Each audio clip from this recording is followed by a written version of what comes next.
All right, my dude, why are you even tripping on people judging you that you have a gap in your teeth? Why are you caring about people judging you and finding out that you're a Lord of the Rings nerd and you like to wear the cloak while you watch the movies at night? Why are you tripping on people finding out and judging you that you're a Star Wars geek and you and your boys like to go to the parking structure at the mall by your house, go to the top floor with your lightsabers and battle as if you're characters in the movie? Let me let you in on a little secret. Nobody cares, my boy. And how do I know they don't care? Because they have their own secrets and oddities to worry about themselves. Shame on you for thinking you that special, man. Listen, man, anything that you don't talk about has power over you. You understand that, right? I'm gonna say it one more time. Anything that you don't talk about has power over you. And so you got to own your oddities, bro. And I talked about this a little bit in an episode I made about Dwight Howard, where it was basically talking about owning your oddities, you know, and exposing yourself, because you're basically taking power away from anybody trying to insult you or judge you. Because here's the thing, man, it's like using the Eminem approach in 8 Mile. Eminem is battle rapping this dude, and he basically exposes himself, talks about how white he is and he's trailer trash. He's like, yeah, I like to put mayonnaise on my Wonder Bread. Yeah, I got both parents in the house. I do live in a trailer with my mom.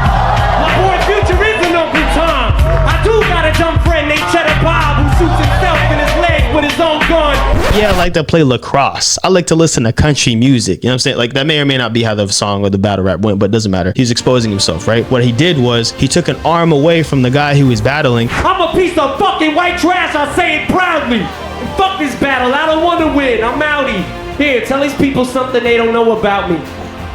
Now the guy has nothing to say, and if he even repeats anything that Eminem said, it's now corny because he has nothing else to say, and people can see that in the crowd. And so that's what you're doing effectively when you do this in real life. You are taking away power from anybody's insults or judgment, and also just owning who you are, which is the biggest thing, the most important thing. Like, I almost in the intro, I almost said, if you like anime, who cares? Because anime wasn't always cool, bro. That was like some super nerd stuff. I'm saying, like, you were a turbo nerd if you were in the anime before. But now, little by little, people started admitting the fact that they like anime, and it became mainstream, and now it's like, it's popular, and now it's cool. And now you see people driving by with the freaking little sticker on their window, like it looks like an anime character is looking through their out their window or whatever. Like, everybody has that now. So now it's cool. But that's what happens when people own their oddities. Enough people do that, now something becomes cool. Like, check this out, man. Like, you know what makes the cool people seem cool to you is the fact that they don't care if you think they're cool or not. They don't care. We do not care. So there it is, man. Just own your oddities and it's all good. Like, I'll give you a personal example, man. Like, skateboarding's kind of like been like waves. Like, sometimes it's cool, sometimes it's not. Sometimes it's cool, sometimes it's not.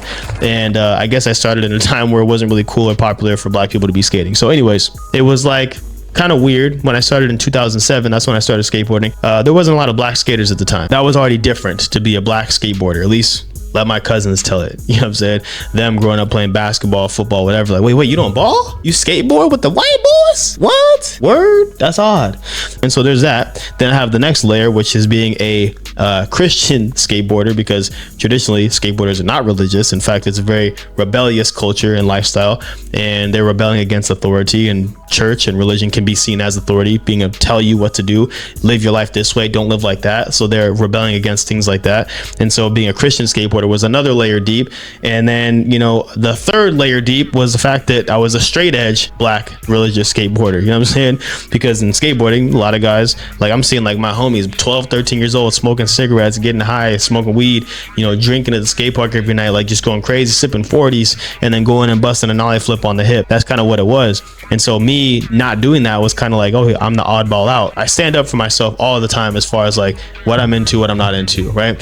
But what happened was, after a while, people started to respect the fact that I was that way. Like, when people would, like, you know, someone who didn't really know me that well would be like, hey man, you want to hit this? My homies would step in, like, push him to the side. Nah, my boy don't do that. Like, he's straight. Don't worry about it. But I'll take a hit though. You know what I'm saying? Like, they watched out for me. Like, yo, he doesn't mess with that, bro. Keep that away from him. Matter of fact, blow your smoke over that way. He doesn't do those kinds of things. I'll do it. You know what I'm saying? Like, even though they themselves partook in it, they respected the fact that I didn't, and it became, you know, cool for me to not do that. Like, they thought it was cool. Hey man, nah, I don't rock with that. But I'm like lasagna, bro. I got layers, man. I got layers upon layers.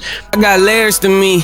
I got plans, I got goals, I got tricks on my sleeve. I got people mad, I ain't who they want me to be. Then another layer about me was the fact that, you know, me being a black Mormon, because I converted in 2017, and that was a shocker, you know, for some people. I had a feeling that I should make a video about my conversion story for a couple of years, man, but I was terrified. I'm not even gonna sit here and lie to you. Like, I like to keep it 100 with you guys.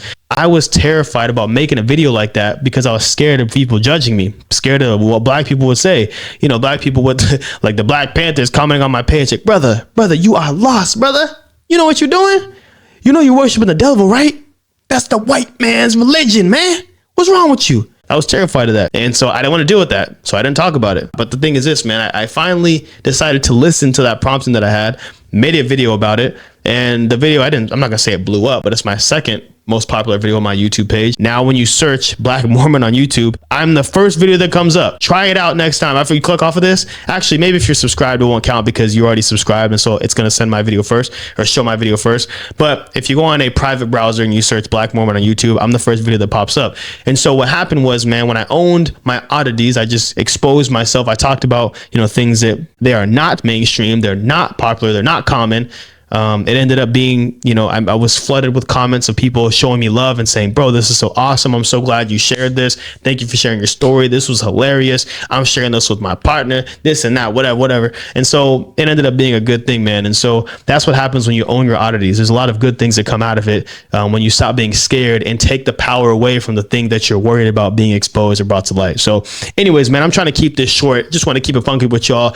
Post this video up, let you know, man, that you're a gangster, you're a savage, and you got to let people know, kind of, you know, just be you. I'm not saying you have to even put out like a video like I did, but just be you. Can you just do that? Can we agree on that? Cool. Anyways, man, be yourself, and I'll see you guys in the next video.